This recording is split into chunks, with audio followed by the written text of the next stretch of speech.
Hi everyone. Today I want to talk about this phenomenon which has been going on for some time.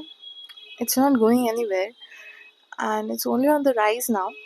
So I was watching this video by Jubilee or Cut, I don't remember correctly which one, and the title was Friends with Benefits Played Truth or Drink. So you know that truth or drink game where there's a question and either you answer it truthfully or you drink, take a shot. So that was what was going on, and friends with benefits, like the couples, so they were put against each other and they were taking turns picking cards and asking each other questions. So there was this one couple in that video, and the question was, why aren't y'all in a committed relationship? Why aren't y'all a couple yet? And the girl said that every time either of us tries to, take things further, the other person keeps things backward, like takes things backward and doesn't allow the other person to proceed. So that thought got me thinking, and I was talking about it, and I realized that this thing needs, like, I feel so annoyed by it. It's so annoying. Two people who are clearly into each other, but they don't have the courage to commit for whatever reason.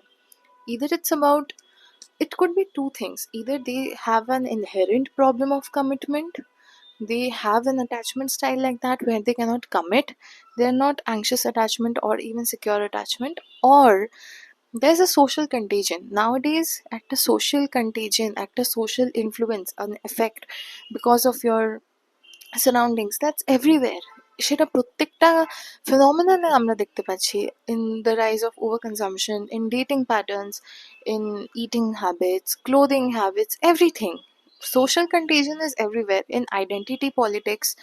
So সবাই চারিদিকে যখন একটা level of resistance to commitment দেখায়, you automatically absorb that thing in yourself, and you forget that you are human, and majority of humans crave intimacy and love and social support and social bonding and romantic bonding, romantic relations. You forget that, which is so ridiculous to me. I mean, আমি জানি এটা আমি নিজের point of view থেকে দেখে আমার মনে হচ্ছে এটা ridiculous, it might not be ridiculous in another setting, but think about it.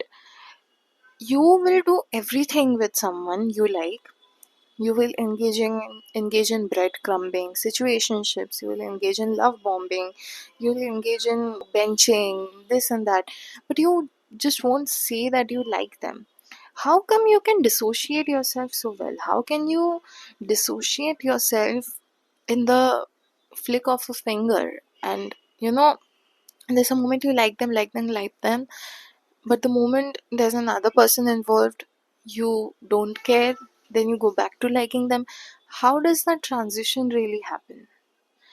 Why is it so difficult to be in a committed relationship? I was going through this research by Skullenberg and his colleagues where right now only 51% of people in the population they worked with were in a committed relationship, and they were around the age of 26. Few decades ago, people around the age of 26 were married with two kids. And right now, 35-year-old people are telling each other, I'm not looking for anything serious right now. Like, do you not realize how dangerous it is to just live like that? You don't know how much you're battering your heart, how much you're battering your emotions, because you're subjecting yourself to repeated cycle of loving and breaking up and loving and breaking up and loving and breaking up. At one point of time, loving and breaking up would not mean anything to you anymore, and the more you get habituated to the constant highs and the lows, the next time you would need an even higher high to kind of compensate for the increase in your threshold. And where does that leave you when you are with a person you want to spend the rest of your life with? Where does that leave you? You are not comfortable with the silences, you are not comfortable with the breaks, you are not comfortable with the times in between where everything is still and silent and nothing is wrecking your system, nothing is wrecking your nervous system or your physical, mental, social health. What do you do during those times? Like, do you realize how much of this has become a problem in today's world, where we are going to do everything to the point of being in a committed relationship, but the moment that point comes, we back off? Why?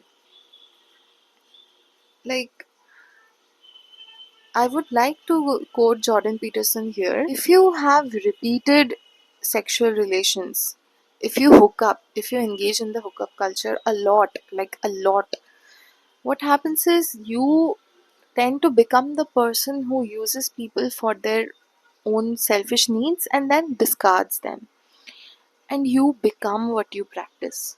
You become someone with that mental illness. You become someone like who resembles a narcissist, because that is what a narcissist is.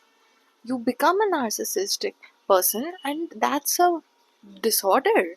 That's not a personality trait, just a personality trait. That's a syndrome of traits and symptoms and behaviors which can wreck your future relationships, wreck how your dynamic is with the people in your life, the people you care about. So where does that leave you to engage in this casual relationship or situationship or hookup culture? Where does that land you? Think about it. It's it's food for thought for all of us, not just for the viewer, but for me and for everyone. I feel everyone should take some time to think about it, because it's high time.